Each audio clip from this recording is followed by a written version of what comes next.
Tonight on the South Bank Show, we look at the life and work of Mike Leigh, who over the last 30 years has become one of Britain's most celebrated filmmakers.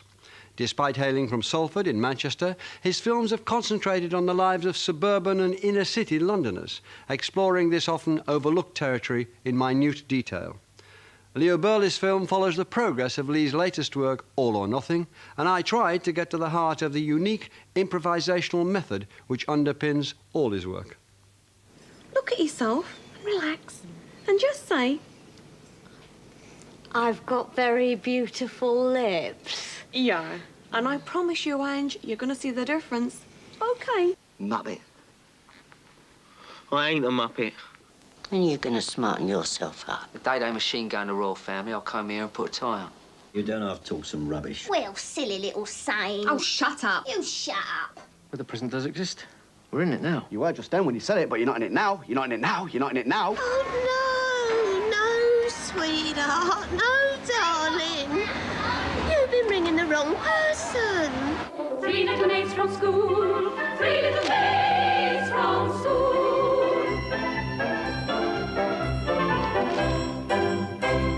Is it possible to talk about your methodologies, the way you put a script, a story together that then turns into a film, how you work with the individual actors? I'd just like to see if we could nail it. The first thing that I think that's worth saying is that, apart from anything that I do, all art, as we are both aware, is a synthesis of improvisation and order. I mean, that's how you write, that's how I make things, and that's how people paint and so forth. So, in basic terms, I mean, what I do is to work with a group of people to make something up. Hello? Phil, it's me. Bloody hell have you been? What's up? I've been trying to get hold of you since 5 o'clock this afternoon. Your phone's off, your radio's off. Neville can't get hold of you. Nobody can get hold of you. What's going on? Where are you? I'm on the A2. Rory's had a heart attack.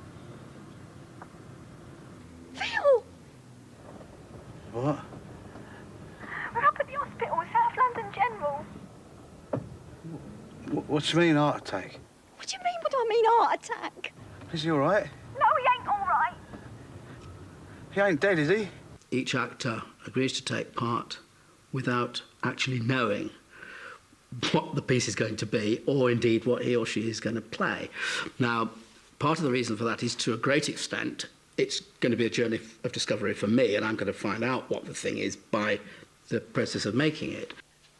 All or Nothing stars Timothy Spall as a South London minicab driver and Leslie Manville as his wife. Just, OK, sorry, pick up where you left off. Sorry. Let's shoot it. Before arriving on set, the actors have already spent several months in rehearsal, improvising their characters under Leigh's direction. Out of this process, he begins to construct a basic plot, and the dialogue for each scene is only finalised days before shooting. On a scripted piece, you have a script, and that is your map of the world, and it's from that that everything stems.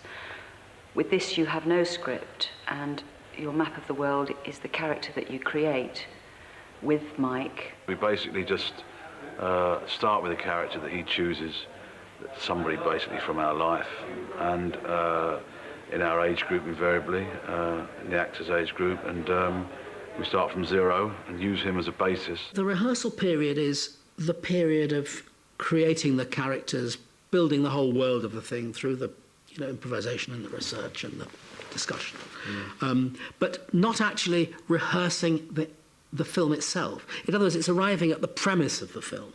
It's making the foundations of the thing so that it's then possible to go out on location and build the film as we go. Would in that space, would say, Tim Spall go and drive a minicab and things like that? Yeah, all that sort of stuff. But the real meat and bones of what goes on is the characters and the relationships. Sure, and stuff. Absolutely. As time goes by, he will introduce other characters into your character's life. So, for example, there was a point when my character Penny met Tim Spall's character Phil, and they became a couple, and then they had 2 children, and you develop it over a period of time and painstakingly create these people's lives. And one of the page one instructions from me to the actors is don't try and be a writer, don't try and make it interesting, simply be truthful, do what the character would do. Action.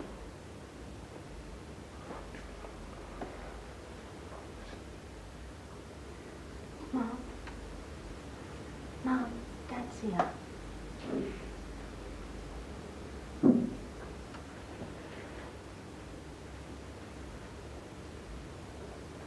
It's only allowed 2 by the bed. Yeah. I'll wait outside then. Don't be stupid, you've only just got here. No, it's all right. Get yourself a cup of tea. Yeah, I'll wait outside. Cut. Right. Good. Check the gate, please. Check the gate. So have do stills, an please. alternative. He is 100% the dramateur. He is the author, because although you may be coming up with the lines, he's manipulating you, there's the wrong word, or guiding you into a position of where he's juxtaposing it against everything else that's happening. Part of my ordinary writer's function is to decide, to construct plots. You know, you can improvise for a zillion years, but a heart attack has to be decided as a dramatic device. My job is to make that work in such a way as it doesn't throw out of the window or contradict, from the point of view of the actors with their characters, the work that I've done with them in creating this world in an organic way. So that's the first shot. I don't know what's going to happen next, because we haven't addressed it in an improvisation yet. We haven't gone there. I mean, we've built up to this. This is an apex of a certain journey in the characters' lives. In my character's life, I don't know where it goes from here. We're about to go and do that in a week's time, back in the flat that they live in. Okay. Because each actor only knows about the whole thing from his or her character's point of view, that makes it possible to set up very sophisticated and elaborate, very real, improvised explorations of relationship situations in which A never knows any more about B than he or she would really know. And that because those tensions are real and the actors aren't pretending not to know things that they shouldn't, that it means it's possible, at the most serious level, to create a distillation or a metaphor for an actual real world. Where have you been? Out and about, you know. Where? A long run, then. You're supposed to be a taxi, Phil. What are you doing with your radio switched off and your mobile? What's the point? If we can't get hold of you when we need you. Yeah, I know what you mean. It's pathetic. Leave it out, Mum. Stop having a go at him. A lot of your films deal with families, dysfunctional families, difficulties inside families, intense family relationships. Is there any sense in which you're drawing from your own family in that? Yes, never in an autobiographical, direct way. My old man was a doctor and we lived over the shop in the middle of a very working class area, and I went to very working class schools but was a middle class kid, you know. And those things are somewhere along the line embedded in some of my work. Mike Leigh was born into a Jewish family in Salford, Manchester in 1943. He lived there for 17 years before leaving to study drama in London. How did you get to RADA? Was the idea of being some sort of artist in your family? Was that always a possibility? I was rotten academically and as lazy as hell. I'm deeply lazy, I was. And so I screwed up the O-levels and, to cut a long story short, hit upon the bright idea of going to drama school as a way of doing something that seemed to be what I sort of wanted to do. Had you begun with your, let's call it for the sake of ease, improvisational techniques? Had you begun that then? Absolutely not. Never heard of it. It was very, very old-fashioned. It was very prescriptive. You learnt the lines and didn't fall over the furniture. You know, there was no discussion about motivation or character or background or research or the real world out there. And in fact, I spent, the whole time there kind of feeling this sort of tension between the potential of what one could do in real world terms and the limitations of what RADA was about. I then went to art school, went to Camberwell on the foundation course, and to the Central School of Art on the theatre design course, and also to the London Film School, and just was sort of gradually putting together, you know, learning skills, really. However, at the same time, very interesting things were happening in the theatre. Apart from Brooks' Artaud experiments, the Theatre of Cruelty, the most important production was the Marasade. And the BBC showed a documentary of the rehearsals of the Marasade, and one learnt from that that each actor had based his character on some actual case that he discovered in a psychiatric hospital, and a great deal of improvisation went on in the rehearsals.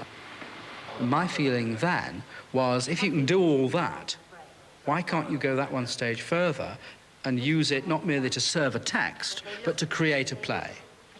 And so, working with principally amateurs, really, I started to make plays in rehearsals, which really is the roots of all that I do. Over the next few years, Mike Leigh established himself as an experimental theatre director, first in regional theatre and then at the RSC in Stratford. He went on to create over 20 improvised plays, many of which are still performed today. Although my theatre pieces are important and, you know, some of them have survived, the thing I really wanted to do throughout the 60s and finally got to do at the beginning of the 70s was make films. Hilda? Say hello. Hello, Hilda.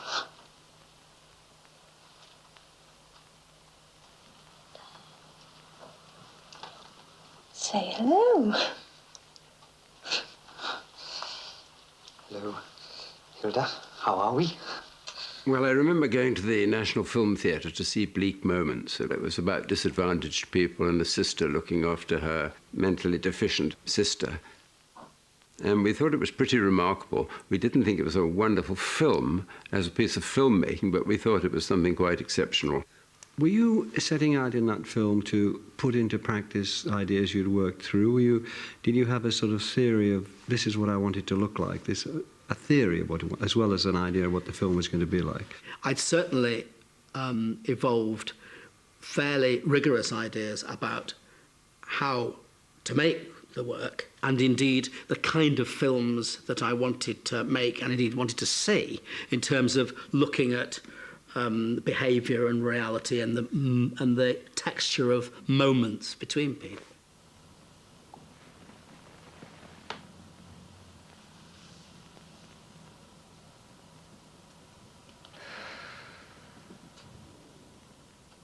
The problem with being a filmmaker in England, if you're doing original work, is A, you're cast immediately as somebody who's pretty arty, and nobody's going to want to see it.